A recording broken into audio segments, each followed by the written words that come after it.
এবং আপনি যখন আরেকজন ইসলামিক ক্লেরিক, আমরা নাম বলতে পারি ডক্টর মিজানুর রহমান আজহারি, তাকে নিয়েও বলেন যে তিনি কাফের, তাকে আসলে দেশ ছেড়ে চলে যেতে হবে, তখন আমরা একটু কনফিউজ হয়ে যাই। বলছি জি না, কনফিউজ হবেন কেন? আপনি যার কথা বলেছেন সে কি বলেছিল আপনি দেখেছেন তার বক্তব্যগুলো? আমি দেখেছি, কিন্তু শোনেন কথা শোনেন। জি, তাকে বলুন, সে তো আমার ছাত্র, তাকে জিজ্ঞেস করুন। 2007 সালে সে আমার থেকে সবক নিয়েছে দারুন রাজাত মাদ্রাসায়। আমি তার টিচার, আমি তার শিক্ষক, এবং তার শিক্ষকরা আমাকে শিক্ষক মানে। অতএব সে যদি, দেখুন আপনাকে পিছন থেকেই বলতে হচ্ছে, আপনি সময় দিতে হবে আমাকে। আপনি কিন্তু বসে আছেন একা, আমার কিন্তু কয়েক হাজার লোক বসে আছে আমার অপেক্ষায়, একটা শিডিউল প্রোগ্রাম আমি রেখে বসেছি আপনার এখানে। যেহেতু আপনার মাধ্যমে আমার মেসেজটা আমি অনেকের কাছে পৌঁছাতে পারবো। আপনি যে ব্যক্তির নাম নিয়েছেন তাকে আপনি কি দিয়ে তাকে স্কলার বলবেন? লক্ষ লক্ষ লোক হলে স্কলার হয়? এটা কোনো কথা নয়। দ্বিতীয় কথা হচ্ছে সে মুফতি নয়, ফতুয়া দেবার অধিকার রাখে মুফতি। স্কলার হওয়া এক জিনিস, ওয়াইজ হওয়া এক জিনিস, মুফতি হওয়া আরেক জিনিস। মানে আমার কথা হচ্ছে, আমি কি গ্র্যান্ড মুফতি বাংলাদেশে তা আমি বলছি না, এটা বলার অথরিটি আমার নেই, কিন্তু আমার ফতুয়াতে কলম বসাবার মতো 10টা মুফতি আপনি বের করে দেন। এখন অন্য মুফতিরা বলছে না কেন, সেটা একটা সাহসিকতার বিষয় আছে, সেটা আরো কোনো তাদের প্রতিবন্ধকতা থাকতে পারে। যেমন আপনি দেখেছেন আওয়ামী শাসনের সময় দেশের অনেক বড় বড় আলেম শেখ হাসিনা দালালি করেছে, তো তারা কি এমন কোন ফতোয়া দিবে যে সরকার বেকায়দায় পড়ে? এখন অনেক আলেম আছে যেটা বর্তমান সরকারের নির্লজ্জ সমর্থন করে যাচ্ছে, কিন্তু এই সরকার ক্ষমতা আসার পর থেকে আমি শরিয়ার কোরআন সুন্নাহর আলোকে যতটুকু সমালোচনা করা দরকার গঠনমূলক সমালোচনা করে যাচ্ছি। আর আমাদের মতো 2-4-10 জন যারা মিডিয়াতে আছে তারাই কিন্তু দেশের আলেম না। হাজার হাজার আলেম ওলামা পীর মাশায়েখ নীরবে নিভৃতে নির্জনে ইসলামের খেদমত করে যাচ্ছে, তাদের মতামতটাও দেখতে হবে। এখন যারা ফ্রন্টে চলে এসেছে, মিডিয়াতে চলে এসে সেলিব্রিটি হয়ে গেছে, তারাই কি বললো সেটা দেখার বিষয় না।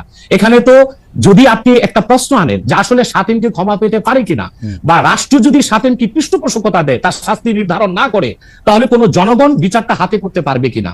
আপনি দেখুন পৃথিবীতে যত অভ্যুত্থান ও বিপ্লব হয়েছে জনগণ আইনকে হাতে তুলে নিয়েছে। আপনি 5ই আগস্ট দেখেন বাংলাদেশে রাষ্ট্র ক্ষমতা যে এসেছে বর্তমান সরকার, এটা গণতান্ত্রিক পদ্ধতিতে হয় নাই, ছাত্র জনতা আইনকে হাতে তুলে নিয়েছিল। এই বিপ্লবকে আপনি অবৈধ বলবেন? যে 6-7 জন সমন্বয়ক নেতৃত্ব দিয়েছে তাদেরকে আপনি সন্ত্রাসী বলবেন? না, কিছু করার ছিল না। 15 বছরে যে জগদ্দল পাথর ফেসিবাদী হাসিনা বসেছিল, গণতান্ত্রিক পদ্ধতিতে এটাকে সরানো সম্ভব হয় নাই, আইনকে হাতে তুলে নিতে হয়েছে। অতএব যদি গণতন্ত্রের স্বার্থ রক্ষে আইনকে হাতে তুলে নেওয়া যায়, আল্লাহ তার হাবিবের সুমহান ইজ্জত এবং স্বার্থে আল্লাহ তার হাবিব সাল্লাল্লাহু আলাইহি ওয়াসাল্লামের ইজ্জতের বিপক্ষে কেউ কথা বলবে এবং ধারাবাহিকভাবে শাস্তি পাবে না, চলতেই থাকবে। আমরা শুধু মিটিং মিছিল করে লাঠি পেটা খাবো আর গুলি নিব। স্যার আপনার কাছে মনে হয় না, স্যার আপনার কাছে মনে হয় না এটা আপনার কাছে মনে হয় না এটা আপনার পয়েন্ট অফ ভিউ?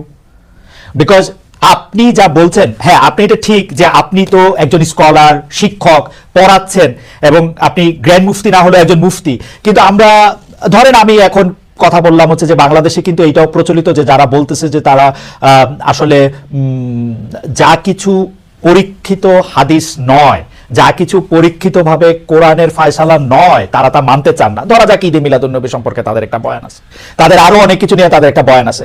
তাদের মধ্যে থেকেও কেউ আছেন যারা মক্কা মদিনায় বড় বড় জায়গায় আলেমের কাজ করতেছেন। আমি আব্দুর রাজ্জাক বিন ইউসুফের কথা বলতে পারি, আরো আপনি জানেন কাদের কথা আমি বলছি। তাদের কেউ মনে করেন আপনার পথ তো আসলে ঠিক না। 1, 2 হচ্ছে আপনি যার কথা যেভাবে বলতেছেন যে ধরেন মিজানুর রহমান আজহারি কি আসলে একজন স্কলার কিনা। এখন কেউ তো এই প্রশ্ন তুলেছেন যে জনাব এনায়েতুল্লাহ আব্বাসীও যথেষ্ট পরিমাণে এই জায়গায় আছেন কিনা। সেজন্য আমি জানতে চাইতেছিলাম যে আপনি যখন আইন হাতে তুলে নেওয়ার কথা বলেন স্যার, সেইটা কি আপনি কিভাবে তার যোগ্য, এবং আপনি ছাড়া আর কে আছেন এটার মধ্যে যোগ্যতার জায়গায় আর কি? আমি এখন বলছি, আমি মনে করি আমি গ্র্যান্ড মুফতি বাংলাদেশের। আচ্ছা, আপনি মনে করছেন আপনি গ্র্যান্ড মুফতি? ওকে, এবং এটা আমি চ্যালেঞ্জে। ওকে ওকে,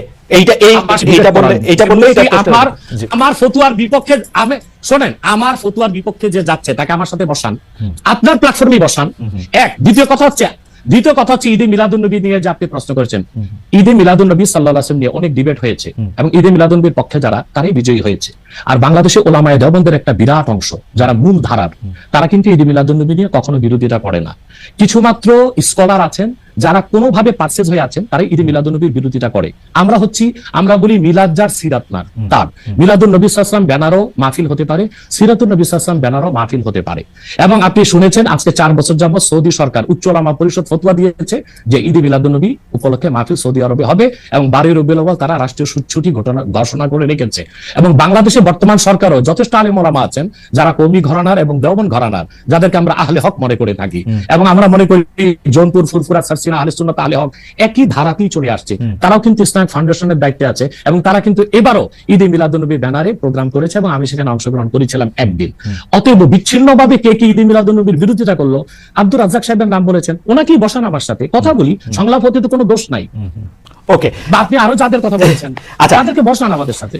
আচ্ছা, আমার এখানে একটা সম্পূর্ণ জাস্ট প্রশ্ন আছে আইনের ব্যাপারে। যেহেতু তেহরিকে খতমে নবুয়তের শাখা যুক্তরাজ্যেও আছে, এখানেও আছে, আপনি একইভাবে এই কথা বা ভারতের পশ্চিমবঙ্গের কথা বলেছেন, এইখানে যেটা বলছেন সেটা কি যুক্তরাজ্য এবং ভারতের পশ্চিমবঙ্গের জন্য প্রযোজ্য? যুক্তরাজ্যেও যদি কেউ এই ধরনের কথা বলে তাকেও কি আপনি এরকম একটা কথা বলবেন বা বলতে পারবেন?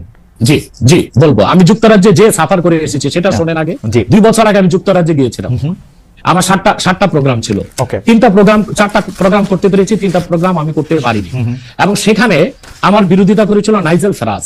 আপনি জানেন তাকে, সিএনএন নিউজ প্রেজেন্টার, এবং সে ব্রেক্সিট আন্দোলনের হোতা ছিল এবং সে ব্রিটিশ পার্লামেন্টে মেম্বার ছিল। আমার যেদিন সেন্ট্রাল লন্ডনে প্রোগ্রাম ছিল, নাইজেল ফারাজ লং মার্চের ঘোষণা দিয়েছিল এবং আমি সেখানে যেতে পারি নাই। কেন?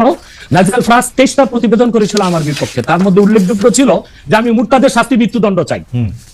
বাট ব্রিটিশ পুলিশ আমাকে অ্যারেস্ট করেনি এবং ব্রিটিশ পুলিশ আমাকে শুধু প্রোগ্রাম করতে দেয়নি সহিংসতা বেশের জন্য। কিন্তু আমি রানীকে গালি দিয়েছি, সেটাও সেখানে তুলে ধরা হয়েছে। আমি রানীকে গালি দেওয়া যায় ইংল্যান্ডে? হ্যাঁ, মুরতাদের শাস্তি মৃত্যুদণ্ড চেয়েছি, সেইটা 23টা প্রতিবেদন করে আমার এই বক্তব্য ফতোয়াগুলো সেখানে লন্ডনে দেখানো হয়েছে। আমি বাংলাদেশে যে চরিত্র, লন্ডনে সেই চরিত্র, পশ্চিম বাংলায় সেই চরিত্র। ওকে, আমি এবার একটু, আপনি যেহেতু মুফতি এবং নিজেকে পরিচয় দিলেন গ্র্যান্ড মুফতি, আমি একটা বিষয় একটু আপনাকে একটা বিষয় একটু আপনার দৃষ্টি আকর্ষণ করতে চাই। সেটি হচ্ছে যে আপনি মানে আপনার কাছ থেকে বুঝে নিতে চাই স্যার, যে যদিও আপনি আসলে আমার চেয়ে বয়সে ছোট, কিন্তু আসলে বিদ্যায়, বুদ্ধিতে, শিক্ষায়, অনেক কিছুতে, মানে জ্ঞানে আপনি আমার চেয়ে বড় বলে আপনাকে স্যার সম্বোধন করতে হবে না। আপনি বলেছেন যে মসজিদে গিয়ে নারীদের জন্য বা মহিলাদের জন্য জামাতে নামাজ আদায় করা মাকরু, কিন্তু আমি আপনার এই বক্তব্যটার পরিপ্রেক্ষিতে আমি দেখতে পাচ্ছি যে এটা তো বরং মাকরু নয়, কেউ কেউ এটাকে মুস্তাহাব বা এনকারেজ বলতে চান। অনেকে উদাহরণ দিচ্ছেন আয়েশা, যিনি প্রফেটের স্ত্রী ছিলেন, রাদিয়াল্লাহু আনহা, হ্যাঁ আয়েশা রাদিয়াল্লাহু আনহা, উনি ইমামতি করে মেয়েদের নামাজ পড়িয়েছেন, এবং যে জায়গায় আপনি এটা মুকরু বলছেন ওই জায়গায় কেউ মুস্তাহাব বলতে গিয়ে আপনার বক্তব্যের বিরোধিতা করছেন। এটা নিয়ে আপনি যদি আমাদের একটু বলেন। এটা আমি চ্যালেঞ্জ করছি, ওপেন চ্যালেঞ্জ। আম্মা জান আয়েশা রাদিয়াল্লাহু তাআলা আনহা কখনোই ইমামতি করেননি, বরং ও জাকওয়ান ইমামতি করেছিল, পিছনে তিনি নামাজ পড়েছিলেন। সেটা ফরজ নামাজ ছিল না, তারাবিয়ার নামাজ। আপনাকে যে তথ্য দিয়েছে সে ভুল তথ্য দিয়েছে। ওকে, সেটা মেয়েদের নামাজ পড়াটা মুস্তাহাব কিনা? এক। দ্বিতীয় হচ্ছে আল্লাহ হাবিব সাল্লাল্লাহু আলাইহি ওয়াসাল্লামের নূরের জামানায় মসজিদ নববীতে মহিলাদেরকে এলাও করা হতো, তারা নামাজে আসতেন। কিন্তু আল্লাহ হাবিব সাল্লাল্লাহু আলাইহি ওয়াসাল্লাম মহিলাদেরকে নিরুৎসাহিত করেছিলেন, নিষেধ করেন নাই। কারণ মহিলাদেরও দিন শেখা বাকি ছিল এবং আল্লাহ হাবিব সাল্লাল্লাহু আলাইহি ওয়াসাল্লামের কাছে ওহী আসতো, সেজন্য মহিলাদের নিষেধ করা হতো না, তারা মসজিদে আসতেন। হযরত ওমর রাদিয়াল্লাহু তাআলা আনহু তার খেলাফতের সময় বলেছেন মহিলাদের জন্য ঘরেই নামাজ পড়াটা উত্তম। তখন প্রচুর পরিমাণ সাহাবী উপস্থিত ছিলেন, তারা হযরত ওমরের এই কাজে কেউ বাধা দেননি। সেজন্য মহিলাদের মসজিদে আসাটা হারাম নয়, মাকরু বলা হয়েছে জামাতে আসা। কারণ আম্মাজান আয়েশা রাদিয়াল্লাহু তাআলা আনহা নিজেও বলেছিলেন যে বর্তমানে মানে 1500 বছর আগেই আম্মাজান আয়েশা বলেছেন যে এখন মহিলাদের মসজিদে না আসাই উচিত ফিতনার এই সময়।